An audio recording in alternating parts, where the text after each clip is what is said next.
ऐसा उत्सव है जो पूरे साल का लेखा जोखा सामने ले आता है। पूरे क्षेत्र में यह भी निश्चित रूप से सामने आ जाता है, अभिभावकों के सामने भी सब सामने आता है कि इस विद्यालय में विद्यालय के शिक्षक कैसे हैं, विद्यालय परिवार कैसा है और हमारे बच्चे किस लाइन पे चल रहे हैं। बच्चे खेल के प्रति सजग है या पढ़ने के प्रति सजग है या बच्चे किस क्षेत्र में जाना चाहते हैं। इसको लेकर वार्षिक उत्सव का कार्यक्रम शानदार जानदार होना भी चाहिए, मेहनत के साथ होना चाहिए और हम सबको इन बच्चों को उत्साहवर्धन करने के लिए समय समय पर आना चाहिए। आने से निश्चित रूप से बच्चों को इतना उत्साह मिलता है, इतना बल मिलता है। हम सबके हाथों से जब किसी भी प्रकार की कोई पारितोषिक लेकर के वो जाते हैं तो अपने आप में ये महसूस करते हैं कि मैं अब की बार 93% लेके आई हूं, अगली बार मैं 100% लेकर आने की गुंजाइश रखूंगी, विद्यालय का नाम करूंगी, कॉलेज का नाम करूंगी। मैं इसी आशा के साथ आप सब बच्चों को कहना चाहूंगा। मेरे से पूर्व कई वक्ताओं ने कह भी दिया, हमारे जिले के कप्तान ज्ञान जी यादव साहब भी कह कर गए हैं कि आज का समय ऐसा समय है कि हमें हर पल पे हर बात का ध्यान रखना चाहिए। कम से कम मोबाइल से तो पूरा सचेत रहना चाहिए। मोबाइल के माध्यम से कई प्रकार के धोखे होते हैं। मोबाइल के माध्यम से जितने लाभ कम है उससे कई गुना नुकसान है। मैं निश्चित रूप से कहना चाहूंगा आप लोगों को, मोबाइल के माध्यम से इतनी चीटिंग होती है, मोबाइल के माध्यम से लगातार हमले होते हैं। मोबाइल से ही ये पता लगता है कि वो व्यक्ति वहां खड़ा है और तुरंत उस पर निश्चित रूप से इतने, मैं इस भाषण के माध्यम से नहीं कहना चाहूंगा, पर मैं प्यारे बच्चों को, बेटियों को कहना चाहूंगा कि जितना आपको उपयोग करना चाहिए उससे भी कम उपयोग अब मोबाइल का आप लोगों को करना चाहिए। मैं आपको कहना चाहूंगा क्योंकि जमाना है, कंप्यूटर का जमाना है, पर हम सबको इसका ध्यान पूरा रखना चाहिए। बहुत लोग मैसेज करते हैं, मैसेज के माध्यम से बहुत सारा नुकसान होता है। कई बच्चे गलत जगह जुड़ जाते हैं, कई बच्चियां गलत जगह जुड़ जाती है, परिवार को बहुत बड़ी तकलीफ होती है, समाज को बहुत बड़ी तकलीफ होती है।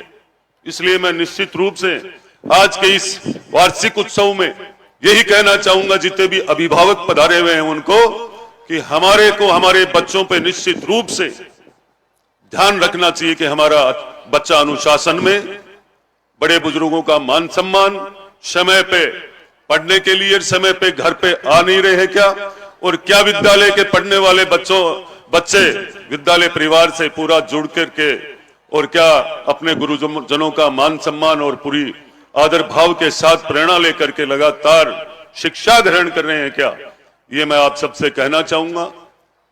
नशे की बात एसपी साहब ने खूब कही, पर मैं आज नवलगढ़ के वार्षिक उत्सव के अंदर मैं यही कहूंगा आप लोगों को। पिछली बार भी आप लोगों ने मुझे बुलाया था, हमारी सरकार भी शिक्षा को लेकर के पूरी कटिबद्ध है, संवेदनशील है। आपने देखा भी होगा जो सूक्ष्म बजट आया उसमें कि हमारे बच्चे सरकारी विद्यालय में कैसे पढ़े, सरकारी विद्यालय में कहीं भी कोई टूट फूट है, कोई कमरों की, कोई हॉल की कमी है, कोई कक्षा में बैठने की, कोई बच्चों के लिए और कोई भी प्रकार की कोई कमी है, या कोई गरीब, कोई असहाय का बच्चा कहीं पढ़ने के लिए जाता हो और उसको ये महसूस हो कि मेरे पास कोई ड्रेस नहीं है, मेरे पास कोई बैग नहीं है, मेरे पास कोई व्यवस्था नहीं है पढ़ने की, तो बच्चों के लिए, सरकारी विद्यालय के लिए हमारी सरकार ने 250 करोड़ रुपए का बजट, सूक्ष्म बजट आपके सामने पेश किया था। मैं आप सबको कहना चाहूंगा कि ये जो समय है वो निश्चित रूप से शिक्षा का समय है, वो समय निकल चुका है। वो ये आज का समय हमारी बेटियों को पढ़ाने का, हमारे बच्चों को पढ़ाने का समय है।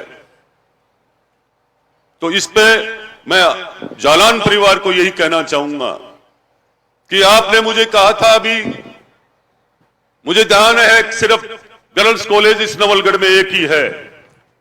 आपका खूब बड़ा स्नेह है, पीढ़ियों से स्नेह है, पर मुझे अवसर दिया है नवलगढ़ की इस जनता ने, नवलगढ़ की माताओं बहनों ने, मातृशक्ति नौजवानों ने मुझे अवसर दिया है इन बहन बेटियों की शिक्षा के लिए, शिक्षा के क्षेत्र को नवलगढ़ का नाम उजागर करने के लिए मैं निश्चित रूप से मेरे विचारों से आपको कहना चाहूंगा कि जो आपने अभी मुझे कहा है कि हम कहीं से भी पैसे कैसे भी करें, क्या भी व्यवस्था करें, मैं भी आपको विश्वास दिलाता हूं कि हम किसी भी सूरत में, किसी भी हाल में, मैं सरकार के माध्यम से सरकारी व्यवस्थाओं को पूरी खंगोल करके, देख करके, पूरी राय लेकर के आपको जमीन दिलाने की पूरी व्यवस्था करूंगा। क्योंकि हमारे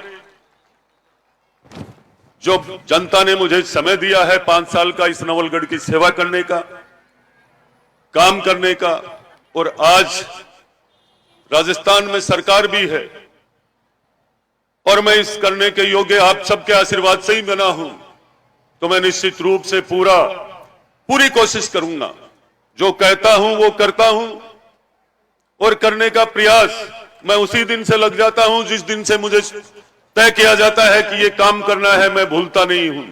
मैंने जो भी चुनाव में वादे किए थे, इस वार्षिक उत्सव के माध्यम से मैं कोई राजनीति करने नहीं आया हूं। मैं बच्चों के भविष्य और बच्चों के भविष्य के बारे में निश्चित रूप से आपके इस कार्यक्रम में बैठ करके सोच रहा था कि मुझे क्या करना चाहिए इनके लिए। जो बस बनेगा, जो करना कर सकूंगा, जो सरकार से कर सकवाऊंगा, वो निश्चित रूप से आप बच्चों के लिए, इन बच्चों के लिए जरूर करूंगा, इन विद्यार्थियों के लिए। देखते हैं हर कार्यक्रम में जाकर के वहां के माहौल को भी देखते हैं, और उस कार्यक्रम की व्यवस्था करने वाले विद्यालय परिवार को देखते हैं किस तरीके से इन्होंने अपनी योजना के तरीके से वार्षिक उत्सव कैसा किया है, पूरे क्षेत्र में किस तरीके से, पूरे शहर में सूचना देना, मेहनत करना, पूरे योजनाबद्ध तरीके से पूरी व्यवस्था से वार्षिक उत्सव मनाया गया है। और शानदार प्रस्तुतियां एक से एक, हम यहां बैठकर भी इन प्रस्तुतियों को देखकर ये लग रहा था कि हम कश्मीर में बैठे हैं। कभी लग रहा था इन प्रस्तुतियों को देख करके, ये प्यारे प्यारे बच्चे, जब ये लग रहा था इनका चेहरा देख करके कि निश्चित रूप से ये लोग, ये बच्चे आज जो तैयारी कर रहे हैं, जिस तरीके की जो वर्दी पहन करके जो तैयारी करते हैं बच्चे छोटे छोटे, जिन बच्चों को जैसी ट्रेनिंग दी जाती है, जैसी सिखलाई की जाती है, वो बच्चे वैसे ही भावना से आगे बढ़ते हैं। और हमारा क्षेत्र तो वैसे भी सीमा पर डट करके देश की सीमाओं पर चौकसी और देश को मजबूत करने के लिए और देश के लिए अपनी जान न्यौछावर करने वाले इस झुंझुनू जिले के सैनिक, जिन्होंने देश का मान सम्मान बढ़ाया और जिले का नाम भी किया है, वैसे ही अभी मैंने वो एक प्रस्तुति देखी थी बच्चों की वर्दी में, तो मुझे ये अलग सा महसूस हुआ कि हमारे यहाँ ये वार्षिक उत्सव के प्रोग्राम होने चाहिए और शानदार प्रस्तुतियों की तैयारी भी करनी चाहिए। मैं इसीलिए मैंने इतना ज्यादा समय दिया। मेरा कार्यक्रम 1-2 जगह और जाना, मैंने कहा लेट हो सकते हैं, पर फॉर्मेलिटी नहीं करेंगे जीवन में, ना कभी किए ना करेंगे।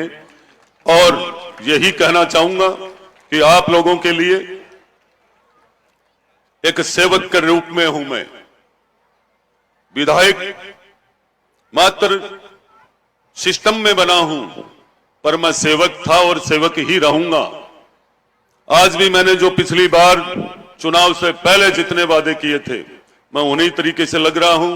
मैंने कहा था मैं हर समाज को साथ लेकर चलूंगा। आज इस नवलगढ़ के अंदर एक भी अफसर, एक भी अधिकारी भ्रष्ट अधिकारी नहीं है। सबके सब अच्छे अफसर हमें मिले हैं, इस नवलगढ़ को मिले हैं। और नवलगढ़ के भविष्य के लिए आने वाले समय में आपको, कुछ ही समय में आपको लगेगा कि हर समाज और हर समाज का प्रेम और भाईचारा बढ़ता जा रहा है। शिक्षा के क्षेत्र में, आपके विद्यालय में, आपकी कॉलेज में, कहीं भी मेरी आवश्यकता होगी, मैं निश्चित रूप से आपके लिए तैयार मिलूंगा। और भी इस नवलगढ़ के बारे में मैं कुछ कहना चाहता हूं, पर वार्षिक उत्सव में नहीं कह करके सिटी के बारे में, शहर के लिए मैंने सब कुछ देख लिया है और देख करके ये तय भी कर लिया है कि अब नवलगढ़ को शिक्षा नगरी कैसे बनाई जाए, ये मेरा बहुत बड़ा प्लान है।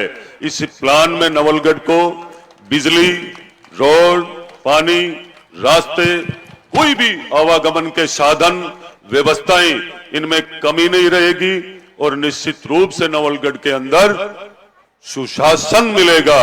नवलगढ़ के अंदर दूर दराज से लोग पढ़ने के लिए आएंगे, ऐसा माहौल बनाया जाएगा आने वाले समय में। मैं आप सबका बहुत बहुत आभार व्यक्त करता हूं और भामाशाहों को और जालान परिवार को मैं यही कहना चाहूंगा, मेरे योग्य कोई भी सेवा होगी मैं निश्चित रूप से आपको तैयार मिलूंगा। आप मुझे कभी भी आदेश फरमा सकते हो, क्योंकि आपका भाव, आपका प्रेम, ऐसी उम्र में भी आप लोग नवलगढ़ को आकर के संभालते हो, ये हमारा सौभाग्य है। और नवलगढ़ भी ये गर्व महसूस करता है, आप लोगों ने इस नवलगढ़ को उस जमाने से ऐसे ऐसे विद्यालय दिए हैं जिनमें से पढ़ करके कोई इंजीनियर्स, कोई डॉक्टर्स, कोई आईएएस, कोई आईपीएस, कोई राजनेता भी बने हैं। तो मैं आप सबको कहना चाहूंगा कि आपके स्वागत में और मान सम्मान में कतई कोई कमी नहीं रहेगी। जय हिंद, जय भारत। बहुत बहुत शुक्रिया विधायक महोदय साहब, राजनीति के अग्रगण्य विचारों के साथ। एक बार रुकिए सर, मैं